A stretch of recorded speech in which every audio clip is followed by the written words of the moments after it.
بسم اللہ الرحمن الرحیم۔ شروع اللہ کے نام سے جو بڑا مہربان نہایت رحم والا ہے۔ ابھی اسلام کا آغاز تھا، صرف 38 آدمی مسلمان ہوئے تھے۔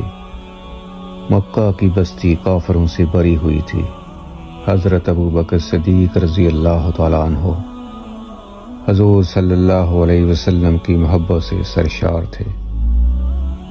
ایک دن حضور صلی اللہ علیہ وسلم سے التجا کی کہ مجھے اجازت دیجیے کہ میں لوگوں کو اعلانیہ آپ کی رسالت کی اطلاع دوں اور ان کو اللہ کی طرف بلاؤں تاکہ وہ اسلام سے فیض یاب ہو سکیں۔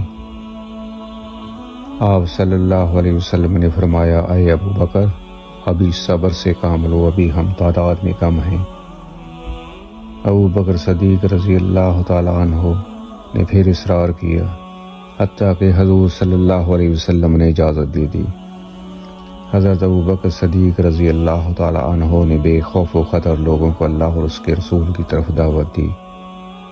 حافظ ابن کثیر لکھتے ہیں، حضور صلی اللہ علیہ وسلم کی بعثت کے بعد حضرت ابو بکر صدیق پہلے خطیب ہیں جنہوں نے لوگوں کو اللہ اور اس کے رسول کی طرف بلایا۔ مشرکین مکہ آپ پر ٹوٹ پڑے اور آپ کو سخت پیٹا۔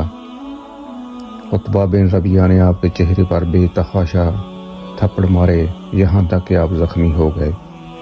آپ قبیلہ بنو تمیم سے تھے۔ آپ کے لوگوں کو خبر ہوئی تو وہ دوڑے آئے اور مشرکین سے انہیں چھڑا کر ان کے گھر چھوڑ آئے۔ حضرت ابو بکر صدیق رضی اللہ تعالیٰ عنہ بے ہوش تھے اور لوگوں کا خیال تھا کہ وہ جاں بر نہ ہو سکیں گے۔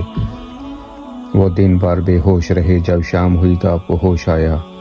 آپ کے والد ابو قحافہ، آپ کے قبیلے کے لوگ اور کافی تعداد میں گاؤں کے لوگ بھی وہاں جمع تھے۔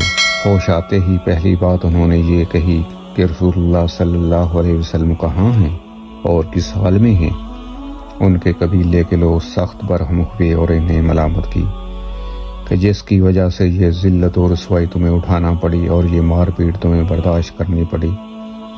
ہوش میں آتے ہی تم پھر اسی کا حال پوچھتے ہو۔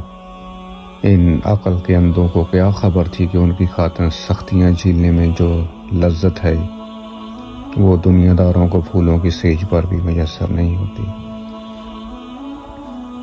ان کے قبیلے کے لوگ مایوس ہو کر اپنے گھروں کو لوٹ گئے اور ان کی ماں ام الخیر سے کہہ گئے کہ جب تک محمد کی محبت سے یہ باز نہ آ جائے اس کا بائیکاٹ کرو، اسے کھانے پینے کو بھی کچھ نہ دو۔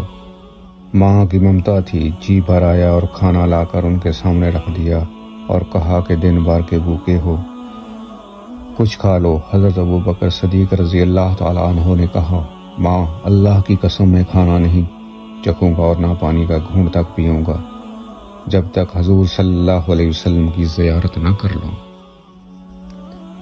حضرت عمر رضی اللہ تعالیٰ عنہ کی بہن ام جمیل آ گئیں اور بتایا کہ حضور صلی اللہ علیہ وسلم خیریت سے ہیں اور دار ارقم میں تشریف فرما ہیں۔ حضرت ابو بکر صدیق رضی اللہ تعالیٰ عنہ زخموں سے چور تھے، چلنے کے قابل بھی نہ تھے۔ اپنی ماں کا سہارا لے کر بارگاہ رسالت میں حاضر ہوئے۔ حضور صلی اللہ علیہ وسلم ان پر جھک پڑے اور ان کا ماتھا چوما۔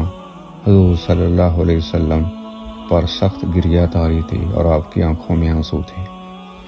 اللہ کی لاکھ لاکھ رحمتیں ہوں اس عظیم الجلیل القدر صحابی پر رضی اللہ تعالی عنہ پر، اور اللہ ہمیں ان کی صحیح اتباع نصیب فرمائے اور حضور صلی اللہ علیہ وسلم سے ایسی ہی محبت کرنے کی ہمت اور توفیق دے۔ آمین ثم آمین۔